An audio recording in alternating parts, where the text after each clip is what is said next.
தேர்தல் நெருங்குகிற சமயத்தில் ஒரு திருநங்கையாகிய நான் வாழ்க்கையில் எவ்வளவோ கஷ்டங்கள் துன்பங்கள் தாண்டி வரும்போது மாண்புமிகு முதலமைச்சர் எடப்பாடி அண்ணனும் ஓபிஎஸ் அண்ணன் அவர்களும் மீண்டும் என்னை கட்சிக்குள் அழைத்து நீங்கள் செய்தி தொடர்பாளராக செயல்படணும்னு சொல்லி கூப்பிட்டாங்க. ஏனென்றால் அம்மா எனக்கு 2016 பதவி போட்டு கொடுத்துருந்தாங்க. அம்மா மறைவுக்கு அப்புறமா நான் வந்து அரசியல்லேருந்து கொஞ்சம் அதிமுக இல்லாமல் நான் மற்ற வேலைகள் பண்ணிட்டு இருந்தேன். மீண்டும் கட்சிக்கு வரும்போது நான் இந்த வாட்டி ஒவ்வொரு பகுதிக்கும் போய் ஒவ்வொரு பாமர மக்களை சந்திச்சு அவங்களோட வேதனைகளை வந்து அறிந்து உணர்ந்து தலைமை கிட்ட கொண்டு போகணும்னு நான் ஆசைப்பட்டேன். அந்த அடிப்படையில் இன்னைக்கு வந்து கள்ளுக்குட்டை என்ற ஒரு இடத்துக்கு நான் வந்து வந்திருக்கிறேன். முக்கியமாக வந்து இந்த சோழிங்கநல்லூர் தொகுதி பற்றி பேசி ஆகணும். தமிழகத்திலே மிக அதிகமாக வாக்காளர் உள்ள ஒரு தொகுதி சோழிங்கநல்லூர் தொகுதி. இங்கே வந்து நாடாளுமன்ற உறுப்பினர் திமுகக்கு சார்ந்த தமிழச்சி தங்கப்பாண்டியன் அவர்கள், சட்டமன்ற உறுப்பினர் திமுகக்கு சார்ந்த அரவிந்த் ரமேஷ் அவர்கள் தேர்தலுக்கு மட்டும் வந்து அதுக்கப்புறம் மக்களை சந்திக்கவில்லை. இங்கே வந்து அரசு கொடுக்கிற நிதியோ மத்திய அரசு கொடுக்கிற நிதியோ சாலை போடுறதுக்கோ மின்சாரம் போடுறதுக்கோ எதுவுமே பண்ணவில்லை. பாமர மக்கள் ஒவ்வொரு நாளும் அடிப்படை வசதிக்கு அவஸ்தைப்பட்டு இருக்காங்க. நம்ம அரசு என்ன முயற்சி எடுத்தாலும் ஏதாவது வந்து போய் கேஸ்ல கோர்ட்ல கேஸ் கொடுக்கறது, இங்க வந்து மக்களுக்கு வந்து எதுவுமே நல்லது நடக்கக்கூடாதுன்னு திமுக உறுதியா இருக்காங்க. அது மட்டும் இல்ல, இப்ப நீங்க ஸ்டாலின் அவர்கள் கிராம சபை நடத்துறாரு. கிராம சபையில வந்து இது பாராட்டு விழா மாதிரி வெறும் திமுக உறுப்பினர்கள் உட்கார வைக்க ட்ரை பண்றாரு. ஏன் பாமர மக்கள் வந்து கேள்வி கேட்க கூடாதா? ஏன் வந்து மகளிர் வந்து அவங்களோட பிரச்சனைகளை வந்து பகிர்ந்து கொள்ள கூடாதா? அது என்ன திமுக கிராம சபைனா நீங்க கிராம சபையில இருக்கிற பிரச்சனைகள் நீங்க வந்து அறிந்து உணர்ந்ததுக்கு பதில் சொல்லணும். அது குண்டர்களை வச்சு பெண்களை தாக்குறது, அது என்ன ஒரு கல்லுல நிறைய மாங்காய் அடிச்சிட்டோம்னு சொல்றது. நான் இங்க நின்று பார்க்கும்போது பெண்களை இவ்வளவு பெண்களை பார்க்க ரொம்ப சந்தோஷமா இருக்குன்னு வந்து ரெட்ட அர்த்தத்துல ரொம்ப நிறைய பேசுறாரு ஸ்டாலின். அந்த கட்சிக்கு சார்ந்தவங்களுக்கு பெண்கள் மதிக்க சுத்தமா தெரியாது. அதே மாதிரி உதயநிதி ஸ்டாலின் நேற்று வந்து பேசியிருக்கார். நம்ம முதலமைச்சர் பற்றி ரொம்ப ரொம்ப கீழ்த்தனமாக பேசியிருக்கார். உதயநிதி வந்து அவங்க அப்பா போட்ட பிச்சையில அவங்க தாத்தா போட்ட பிச்சையில மேடை ஏறி பேசுறார். வாரிசு அரசியல் இல்லைன்னா உதயநிதி ஸ்டாலின் இன்னைக்கு எங்க இருப்பார்? நம்ம முதல்வர் வந்து படிப்படியாக கிராமத்துல பிறந்து விவசாய குடும்பத்துல இருந்து பிறந்து நம்மில் ஒருவர் முதல்வர் ஆயிருக்காரு. இது எவ்வளவு பெருமையான விஷயம். அந்த கட்சியில திமுக மட்டும் வந்து அவங்க வந்து வெறும் நீங்க ஒரு உதாரணத்துக்கு சொல்ற ஜனநாயக நாட்டுக்கு எத்தனை நாட்டுகள் போய் நீங்க பாருங்க. ஒரு காலகட்டத்தில் அப்பா வந்து முதலமைச்சர், மகன் துணை முதலமைச்சர், மற்றொரு மகன் மத்திய அமைச்சர், பேரன் மத்திய அமைச்சர், மகள் நாடாளுமன்ற உறுப்பினர், மகளுக்கு வந்து நெருக்கமான நபர் கூட மத்திய அமைச்சர். ஒரே ஒரு கட்சி திமுக கட்சி. அதிமுக தான் இந்த வாட்டி தேர்தலில் வெற்றி பெறும். ரெட்டையில தான் மீண்டும் மலரும்.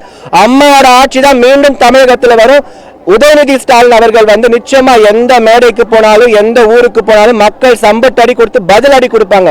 எப்படி வந்து இந்த மாதிரி பேசல? எல்லாருமே வந்து அவங்க தாத்தா அவங்க அப்பா மாதிரி நினைச்சிட்டாரா உதயநிதி ஸ்டாலின்? எல்லா ஆம்பளையும் அப்படி நினைச்சிட்டாரா? எப்படி வந்து ஒரு முதலமைச்சரை பார்த்து டெட் பாடின்னு சொல்லலாம், கவர்ச்சியா பேசலாம்? இதெல்லாம் தவறான விஷயம், கண்டிக்கத்தக்கக்கூடிய விஷயம்.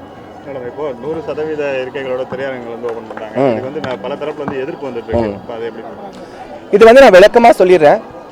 அன்லாக் செயல்முறை அன்லாக் செய்யப்படும் போது, நம்ம குவாரண்டைன் லாக்டவுன்ல இருந்து அன்லாக் பண்ணும்போது படிப்படியா ஒவ்வொரு துறையும் நம்ம முதலமைச்சர் கண்காணிச்சு, சுகாதாரத்துறை கண்காணிச்சு ஒவ்வொன்றும் அன்லாக் செய்து கொண்டிருக்கிற சமயத்தில் சினிமா தியேட்டரும் 100% எதுக்கு சொன்னாங்கன்னா மக்கள் விருப்பம் இருந்தா போகலாம்.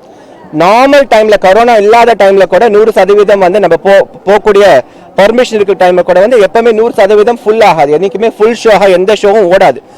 முதலமைச்சர் வந்து மக்கள் விருப்பப்படி போக விருப்பப்பட்டாங்கன்னா எல்லா சுகாதாரத்துறையில இருந்து எல்லா கண்காணிச்சு எல்லா புரோட்டோகால்ஸ் ஹெல்த் புரோட்டோகால்ஸ் வந்து கரெக்டா செயல்பட்டு நிச்சயமா வந்து மக்கள் விருப்பப்பட்டாங்கன்னா போலாம் தான் அறிவிச்சாரு. இப்ப வந்து மத்திய அரசு வந்து ஒரு ஆலோசனை கூறியிருக்காங்க. அப்ப வந்து திருப்பி அது வந்து நம்ம வந்து மக்களுக்கு என்ன பிடிக்குமோ அந்த மாதிரி நம்ம வந்து செயல்படலாம்னு முதலமைச்சர். பெரிய நடிகர்களோட திரைப்படம் வெளியிடும் போது அதிகபட்சமான கூட்டம் இருக்கும் தியேட்டர்ல. இப்போ அதை வந்து எப்படி கண்ட்ரோல் பண்றது? அங்க வந்து கொரோனா பரவறதுக்கான வாய்ப்புகள் அதிகம் இல்லையா?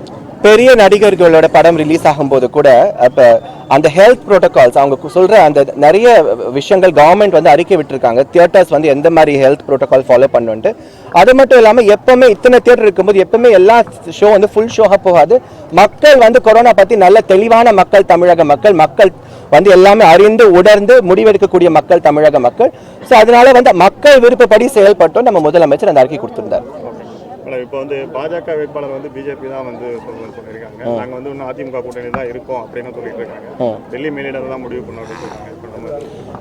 ஏற்கனவே நம்ம முதலமைச்சர், துணை முதலமைச்சர், மற்ற தலைவர்கள் சொன்ன மாதிரி அதிமுக பிஜேபியோட கூட்டணி தொடரும். ஏனென்றால் மத்திய அரசோட ஒரு மாநில அரசு வந்து சேர்ந்து செயல்பட்டாதான் மக்களுக்கு நல்லது செய்ய முடியும். கொள்கைகள் ஒன்றுன்னு எப்பவுமே சொல்லல, கொள்கைகள் மாறுபட்டதா இருந்தாலும் ஒரு மத்திய அரசும் ஒரு மாநில அரசும் தண்ணி பிரச்சனையா இருக்கட்டும், மின்சாரமா இருக்கட்டும், சாலை வசதியா இருக்கட்டும், இல்லைன்னா வந்து இந்த பொருளாதார எழுச்சிக்கான சில திட்டங்களா இருக்கட்டும், மக்களுக்கு செய்யக்கூடிய நல்ல திட்டங்களா இருக்கட்டும், மத்திய அரசோட நம்ம வந்து நல்ல உறவோட இருந்தா நிச்சயமா நல்லது செய்ய முடியும் மக்களுக்குன்னு தான் இந்த கூட்டணி தொடரும். என்ன பொறுத்த வரைக்கும் அதிமுக கூட்டணியில இருக்கிற எந்த கட்சிக்கும் அதிமுகனால தான் அவங்களுக்கு வந்து பெனிஃபிட். எங்களுக்கு வந்து இன்னொரு கட்சியால பெனிஃபிட் இல்லை. பிகாஸ் அதிமுகவே அவங்க கட்சியிலே சொல்லியிருக்காங்க, அதிமுக தான் தமிழகத்தில் மிகப்பெரிய கட்சி. இந்த கட்சியில இருந்தா முதலமைச்சர் தேர்வு செய்யப்படுவார். அந்த முதலமைச்சர் யாருன்னா எடப்பாடி பழனிசாமி நம்ம கழகத்தோட ஒருங்கிணைப்பாளர் OPS அண்ணனே அனௌன்ஸ் பண்ணியிருக்காரு. நிச்சயமா அதிமுக தலைமையிலான கூட்டணி தான் வெற்றி பெறும். அதிமுகல இருந்தா முதலமைச்சர் நம்ம நாற்காலியில் உட்காருவார்.